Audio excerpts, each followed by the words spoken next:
Bi pêşengiya Enstitûya Medyayê ya Navdewletî IP'ye her sal Stenbol, Ankara û Diyarbekirê civînên Misyon Azadiya Çepemeniyê dar dikevin.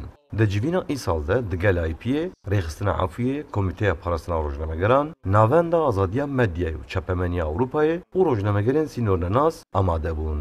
Di civînê de nûnerên saziyên navdewletî yên rojnamegeran û rêxistina Efûyê li ser mijarên yasaya dezenformasyonê û egerên bandora wê, darizandina rojnamegeran û bêsiza hiliştina êrişên fîzîkî, 16 rojnamegerên girtiyên Diyarbekirê û hevkariya buwan re rawistiyan. The Turkish journalists have all, and their journalism has been criminalized for many. Di van salên dawî de jî bi sedan rojnameger tenê ji ber ku karê xwe kirine hatine zindanî kirin. An ku ev ne tiştekî nû ye. Lê vê yasaya dezenformasyonê û amûrên di destê wan de hikûmet dê karibe çil medyayê bike, êdî hûn bifikirin. Her wiha aliyê din dê karibe sansûrê hê berfirehtir jî bike.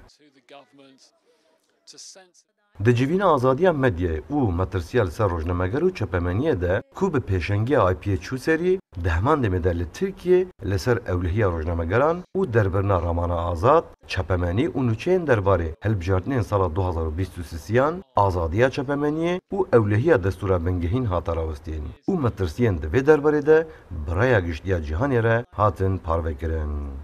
Bunu aslında bütün baskıdan ayrı da düşünmek mümkün değil.